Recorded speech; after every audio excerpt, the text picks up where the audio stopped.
Você já parou para imaginar o que é uma coluna humana viva, pulsante, formada por um mar de 1 milhão de pessoas, homens exaustos, mulheres com bebês nos braços, crianças chorando agarradas às saias das mães, velhos que a cada passo pareciam beijar a areia quente como brasa?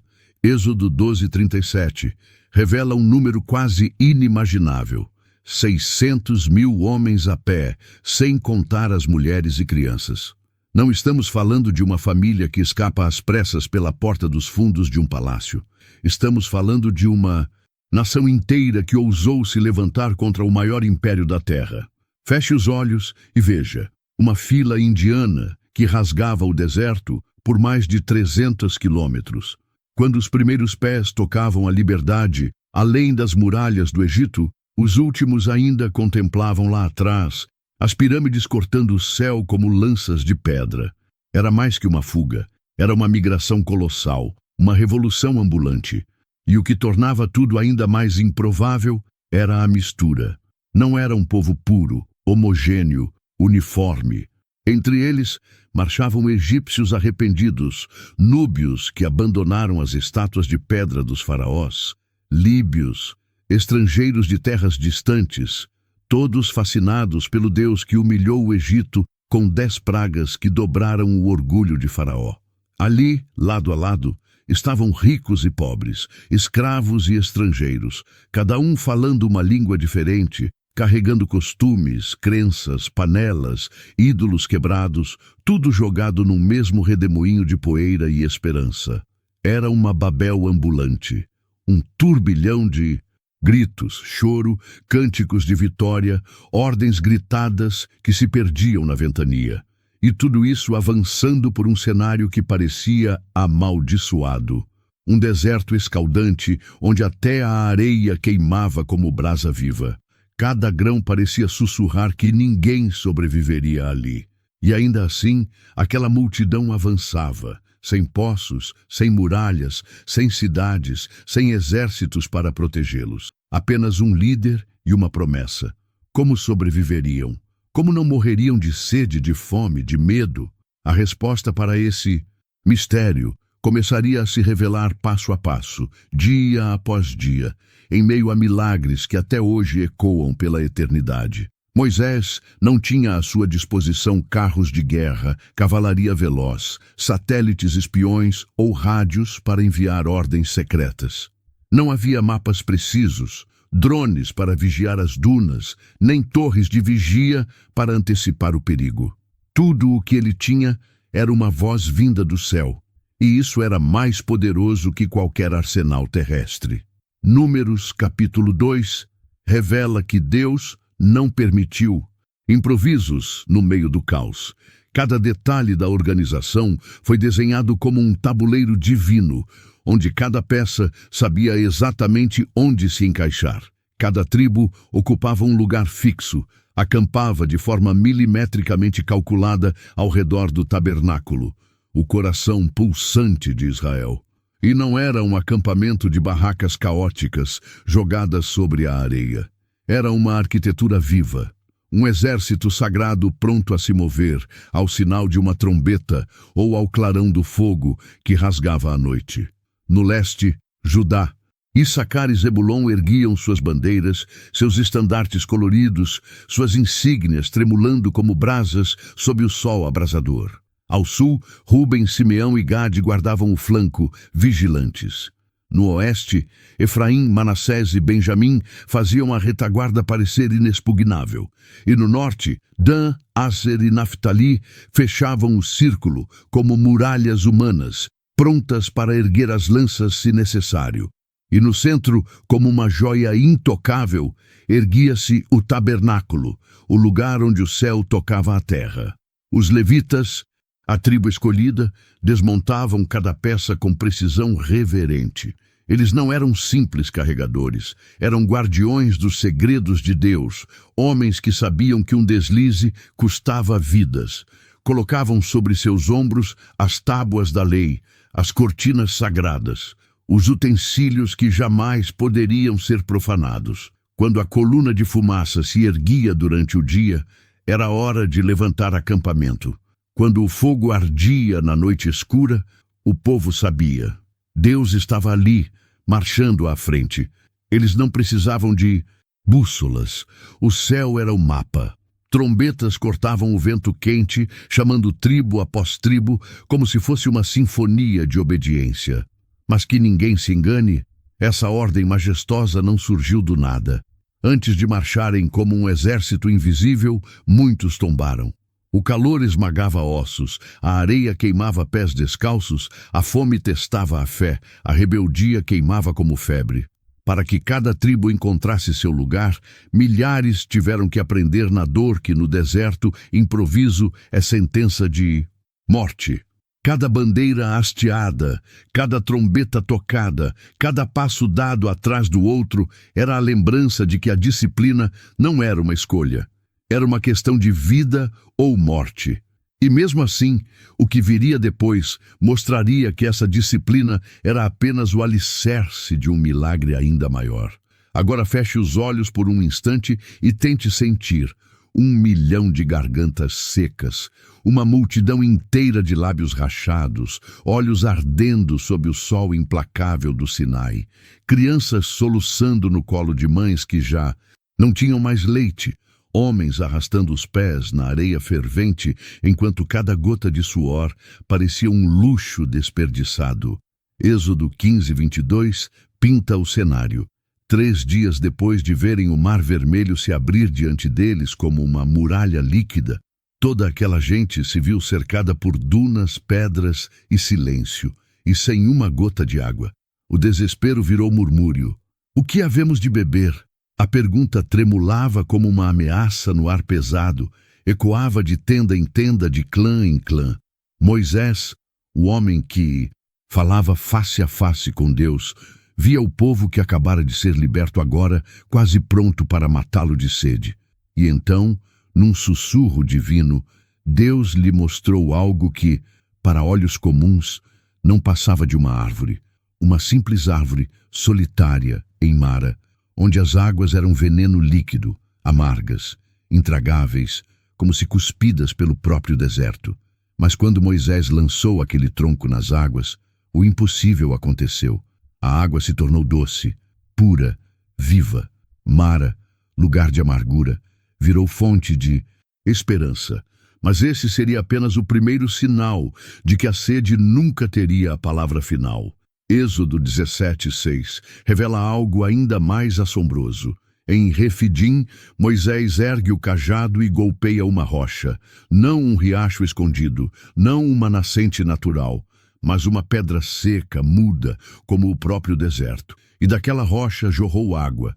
Não um filete tímido, mas rios suficientes para encher odres, cântaros, tigelas, saciar rebanhos, refrescar mulheres cansadas, lavar rostos infantis.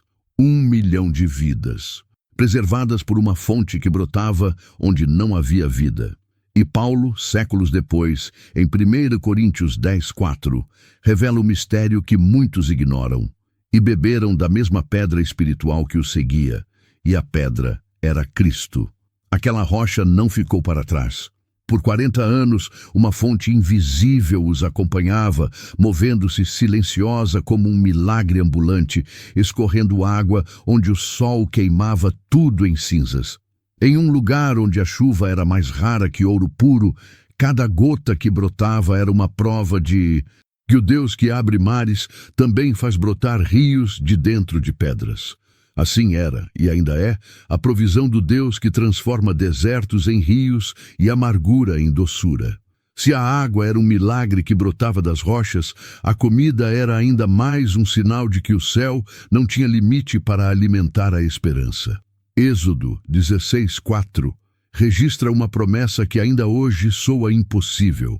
Eis que vos farei chover pão dos céus. Imagine acordar todas as manhãs, abrir a porta da tenda e ver o chão do deserto. Aquele, mesmo chão seco, duro, hostil, agora coberto por uma camada delicada como geada, branca como o algodão, fresca como o orvalho, antes que o sol pudesse queimá-la. Esse alimento era chamado de maná. Que é isto? Perguntavam, porque nunca haviam visto nada igual. Tinha sabor de bolo de mel, macio ao paladar, doce como um lembrete diário de que Deus é Pai, que não deixa faltar o pão de cada dia. Mas esse milagre vinha com uma regra: colha apenas o que você vai comer hoje. Nada de estocar para amanhã. Se alguém desconfiado juntasse escondido mais do que precisava, no dia seguinte, o milagre virava podridão. Bichos rastejavam por entre os cestos, um lembrete silencioso de que fé não se armazena, se vive um dia de cada vez. Só na sexta-feira, o milagre obedecia um novo comando. Ali, todos colhiam o dobro, 2 gomeres por pessoa, e esse maná extra não apodrecia. Era o cuidado divino que ensinava a respeitar o sábado, o descanso sagrado, um ciclo de disciplina que moldava mais que estômagos, moldava corações ansiosos, mentes acostumadas a viver debaixo do chicote, a estocar como escravos com medo do amanhã. Mas mesmo assim, o gosto doce não satisfez todos os paladares. Números 11:4 ecoa a nostalgia que contaminava as tendas. Quem nos dará carne a comer? Ah, os peixes, os pepinos, as cebolas, o alho do Egito. E então Deus respondeu, não com escassez, mas com um excesso que se tornaria castigo. Um vento do mar trouxe codornizes em avalanche, um mar de penas e asas, pousando ao redor do acampamento, não uma nem duas, mas bandos inteiros, cobrindo o chão numa altura de quase 1 metro. Homens, mulheres, crianças saíram correndo em meio à noite para recolher aves até não aguentar mais. Quem pegou pouco levou 10 homer, mais de 200 litros de carne viva. Mas enquanto ainda mastigavam, celebrando um banquete em pleno deserto, a gula virou veneno. A carne grudou na garganta como sentença. A praga caiu sobre aqueles que confundiram provisão com ganância, porque o maná era mais que alimento, era lição viva. Quem se alimentava aprendia que milagre não é estoque, é confiança. E no deserto, o pão que cai do céu não enche apenas o corpo. Ele revela quem é escravo do medo e quem confia de verdade que Deus não falha, nenhum único dia. Enquanto os homens reclamavam, algumas mulheres se tornavam lendas. Miriam, irmã de Moisés, não era apenas uma cantora, era profetisa. Liderou as mulheres em dança e tamborins, celebrando o afogamento do exército egípcio. Miqueias 6:4 a coloca lado a lado com Moisés e Arão. Mas a liderança tinha preço. Quando Miriam ousou questionar Moisés, Números 12 conta que ficou leprosa, branca como neve, uma sentença que paralisou mais de 1 milhão de pessoas. Todos esperaram 7 dias até ela se purificar. Décadas depois, outras mulheres mudaram leis. As filhas de Zelofeade, 100 irmãos, exigiram direito à herança. Números 27 registra a petição. Deus ouviu e mudou as regras para sempre. Enquanto isso, mulheres cuidavam da coleta do maná, cozinhavam, davam à luz no meio do deserto, sem anestesia, sem hospital, mas sustentando o futuro de uma nação inteira. Imagine um juiz para 1 milhão de pessoas. Êxodo 18 mostra Moisés de manhã até à noite ouvindo disputas de vizinhos, adultérios, brigas de gado. Seu sogro, Jetro, enxergou o óbvio. Sozinho, Moisés desmoronaria. Assim nasceu a pirâmide de chefes, de 10, 50, 100, 1000. Homens íntegros, escolhidos pela comunidade, não por herança ou política. Um sistema tão eficaz que inspirou leis e exércitos. Os levitas eram mais que sacerdotes. Eram polícia, juízes e, quando necessário, executores. Deuteronômio 17:9 mostra que crimes graves eram julgados pelos levitas. Êxodo 32 descreve o dia em que, por ordem de Moisés, eles mataram 3.000 idólatras do bezerro de ouro. A justiça no deserto era rápida, fatal e sagrada. Não havia prisões, blasfêmias, assassinatos, adultérios eram punidos com apedrejamentos. Todos participavam. Cada pedra era uma lição coletiva. A lei de Deus não falha. O deserto não era apenas um mar de areia escaldante e dunas queimando os pés. Era um campo de provas, onde cada passo rangia sob o peso da fé. Aquele lugar não moldava apenas músculos ou calos. Moldava corações endurecidos, mentes rebeldes, línguas que murmuravam contra o Deus que libertara seus donos. Entre as histórias mais assustadoras está a de Corá, Datã e Abirão. Homens cansados de obedecer, embriagados pelo desejo de poder. Eles olharam para Moisés, para Arão, para o tabernáculo ao centro do acampamento e disseram: "Quem são vocês para mandarem nós? Não somos todos santos? Não está Deus no meio de toda a congregação?" A rebelião parecia justa, até democrática. Mas Números 16 revela o que o orgulho esconde. 250 príncipes, homens de nome, se levantaram ao lado deles, erguendo incensários como se pudessem forçar Deus a mudar sua ordem. E então o chão estremeceu. Não um tremor qualquer, mas um rasgo na terra viva. O acampamento se abriu como uma boca à faminta. Famílias inteiras foram engolidas. Casas, tendas, crianças, tudo tragado num silêncio terrível, enquanto a fenda se fechava sobre eles como um túmulo. Os que ficaram para trás sentiram o calor da ira divina. Um fogo saiu da presença do Senhor e queimou os 250 homens onde estavam. Mas nem isso calou a murmuração. No dia seguinte, vozes sussurravam nas tendas: "Vocês mataram o povo do Senhor." O resultado, uma praga invisível se espalhou como vento de morte. 14.700 corpos tombaram até Arão, de incensário em mãos, correr entre os vivos e os mortos, rasgando o contágio com sua intercessão. E como se isso não bastasse, outras provas se erguiam no horizonte. Quando o povo se queixou, serpentes ardentes deslizaram pelas tendas, mordendo carne, injetando veneno que apagava vidas em horas. Desesperado, Moisés erguia no centro do acampamento uma serpente de bronze fincada num poste. Quem tivesse coragem de olhar para ela, mesmo ardendo em febre, vivia. A lei era severa porque a lição era eterna. Um homem decidiu colher lenha no sábado, um ato que hoje pareceria tão trivial. Mas no acampamento que respirava sob a ordem de Deus, aquilo era afronta. Moisés, Arão, toda a congregação olharam para aquele homem. Deus ordenou: "Certamente morrerá." E cada pedra lançada era um lembrete de que o sábado não era negociável. Em Sitim, outro veneno se espalhou, não nas mordidas de serpentes, mas nos abraços sedutores das mulheres moabitas. Festas, rituais pagãos, sexo em altares, profanos. Um israelita teve a ousadia de trazer uma mulher midianita para dentro da própria tenda, diante de todos. A afronta escorria como veneno na alma de um povo que deveria ser santo. Mas Finéias, neto de Arão, não hesitou. Lança em punho, invadiu a tenda e atravessou os corpos do casal no ato, selando o escândalo com sangue. Ali, no calor do deserto, a justiça não era só castigo, era cerca viva, disciplina moldada no medo e no temor.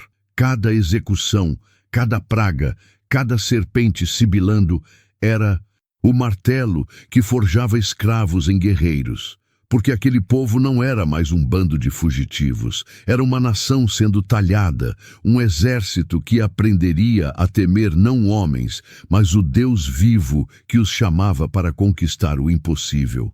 No final, quando o murmúrio e a desconfiança se tornaram mais pesados que o próprio deserto, veio a sentença mais temida, a mais dura de todas.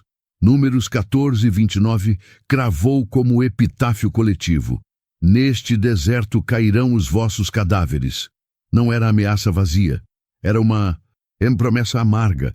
Todos os que tinham mais de 20 anos quando deixaram o Egito jamais veriam as muralhas de Canaã, jamais pisariam no solo prometido que mana leite e mel. Por quê? Porque Deus sabia o que aqueles homens carregavam nos ossos. correntes invisíveis, uma geração inteira formada sob o chicote de faraós, moldada a temer, a abaixar a cabeça, a tremer diante dos gritos de capatazes. Eles viram o mar vermelho se rasgar como véu, viram uma rocha abrir rios no meio do nada, comeram pão que caía do céu. Mas quando Deus os mandou espiar a terra dos gigantes, escolheram ouvir o medo. Preferiram se ver como gafanhotos, pequenos demais para tomar posse do que já era deles. E assim, o deserto se transformou em cemitério ambulante. Por 38 anos, barracas eram erguidas ao lado de sepulturas. Avós morriam olhando netos que nunca pisariam no Egito. Pais fechavam os olhos, sabendo que não sentiriam o cheiro das uvas de Canaã. Filhos cavavam túmulos rasos na areia que devorava ossos, enquanto à noite as estrelas brilhavam sobre uma nação que parecia condenada a andar em círculos. Mas Deus não desperdiça desertos. Enquanto o pó engolia o passado, uma nova geração brotava entre tendas e choro. Crianças que nunca sentiram o estalar de um chicote egípcio nas costas, jovens que não sabiam o que era chamar um homem de Senhor. No lugar do medo, disciplina.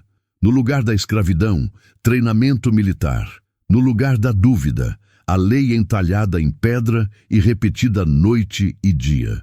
Quando o último suspiro da geração antiga silenciou no vento quente, restaram apenas Josué e Calebe, testemunhas vivas de que a fé não morre onde o medo não cria raiz. E quando chegou a hora, Josué se levantou como novo comandante. E o povo, filhos de um deserto que era mais escola que castigo, respondeu em uníssono, sem tremor, sem hesitar: tudo quanto nos ordenaste faremos, e aonde quer que nos enviares iremos. Josué 1:16. Escravos haviam saído do Egito, mas foram guerreiros que entraram em Canaã. O deserto não destruiu um povo, purificou, forjou, transformou cinzas em lâminas. Prova viva de que Deus jamais entrega uma terra de gigantes a corações que tremem como gafanhotos. Ao final daquela jornada interminável, quando a areia já estava regada de ossos, os últimos heróis da velha geração também se despediram. Miriam, a voz profética que ecoou tamborins e danças às margens do Mar Vermelho, caiu silenciosa em Cádiz, levando consigo a lembrança de uma geração que celebrou, murmurou e aprendeu a duras penas que Deus não divide sua glória. Arão, o sumo sacerdote, irmão de Moisés, o homem que levantava as mãos para invocar fogo do céu, subiu em silêncio o Monte Hor, já velho, já curvado, para não descer jamais. Lá, suas vestes sagradas foram passadas a Eleazar, seu filho. E ali, no sopé das pedras, Arão respirou o último ar do deserto que purificara um povo inteiro. Restava Moisés, o libertador, o homem que ouvira Deus na sarça ardente, que enfrentara Faraó de igual para igual, que erguera o cajado para rasgar o mar, que batera na rocha e fizera jorrar rios onde só havia pó. Aos 120 anos, seus olhos não haviam perdido o brilho, nem seus ombros a força. Mas nem todo milagre, nem toda intercessão, nem toda intimidade com o Eterno podiam reverter o decreto. Ele não pisaria na promessa. No Monte Nebo, Moisés subiu sozinho. Dos picos áridos, viu com seus próprios olhos as colinas verdes, os campos férteis, as vinhas que escorriam leite e mel. Canaã, tão perto, tão inalcançável. Um sonho que seus pés não tocariam, mas que suas palavras, sua lei, sua coragem tornaram possível para milhões. E assim, Deuteronômio 34:10 fecha um capítulo como uma coroa. E nunca mais se levantou em Israel profeta algum como Moisés, a quem o Senhor conhecera face a face. Não era apenas o fim de um líder, era o fim de uma era. O homem que começou como fugitivo do Egito, que duvidou de sua própria voz, que gaguejou diante do fogo, agora dormia na montanha, sepultado pela própria mão de Deus, e ninguém jamais encontrou sua sepultura. Sua missão não era entrar, era abrir caminho, Era rasgar correntes, partir mentalidades, transformar escravos em guerreiros, desconstruir o medo e erguer uma nação com uma lei que não apodrece. Um povo que não se curva a deuses mortos. Um milagre maior que o mar dividido, maior que a água que jorrou da rocha. Um milagre que não se mede em sinais, mas em corações que aprendem a caminhar livres. O deserto do Êxodo não é apenas uma história antiga, é um espelho. Quantas vezes reclamamos da sede, da fome, do caminho? Quantas vezes duvidamos que Deus proverá? Cada milagre, cada punição, cada lágrima naquele mar de areia ensinava uma única verdade: sem fé não há conquista. Sem disciplina não há promessa que se cumpra. Deus não precisava do deserto. Nós precisamos dos nossos desertos. É no calor, na falta, na luta que Ele transforma escravos em guerreiros. Hoje, o deserto é outro. Não é areia, mas são as crises, os desafios, as provações que enfrentamos. Você está atravessando o seu? Então, não murmure. Confie. Não tema. Avance. Porque no fim, Deus não quer apenas te tirar do Egito. Ele quer tirar o Egito de dentro de você. Se essa mensagem falou com você, deixe nos comentários. A justiça do Senhor é perfeita. Compartilhe, espalhe essa palavra e lembre-se, cada deserto é uma promessa disfarçada.